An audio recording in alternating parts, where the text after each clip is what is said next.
அஸ்ஸலாமு அலைக்கும். ஜும்மா முபாரக். இன்றைக்கும் அல் குரானின் தமிழாக்கத்தில் இருந்து பாகம் 6 அத்தியாயம் 5 அல் மாயிதா தொடர்ச்சி பார்க்கலாம். அவுது பில்லாஹி மினஷ் ஷைத்தானிர் ரஜீம். பிஸ்மில்லாஹிர் ரஹ்மானிர் ரஹீம். வசனம் 32. இதன் காரணமாகவே இஸ்ரேலின் வழித்தோன்றல்களுக்கு நாம் கட்டளை பிறப்பித்தோம். எவன் ஒருவன் ஒரு மனிதனை கொலை செய்ததற்கு பகரமாக அன்றி அல்லது பூமியில் குழப்பத்தை பரப்பிய காரணத்துக்காக அன்றி வேறு காரணத்துக்காக மற்றவனை கொலை செய்கின்றானோ அவன் மனிதர்கள் எல்லோரையும் கொலை செய்தவன் போல் ஆவான். மேலும் எவன் ஒருவன் பிரித்தொருவனுக்கு வாழ்வு அளிக்கின்றானோ அவன் எல்லா மனிதர்களுக்கும் வாழ்வு அளித்தவன் போல் ஆவான்.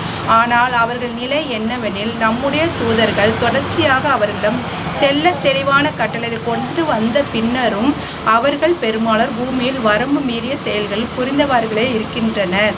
வசனம் 33-34.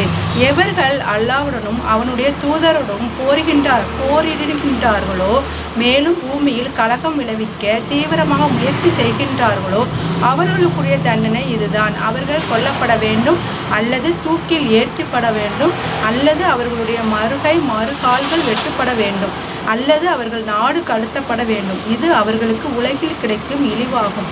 மேலும் மறுமையில் அவர்களுக்கு இதைவிட கடுமையான தண்டனை இருக்கிறது.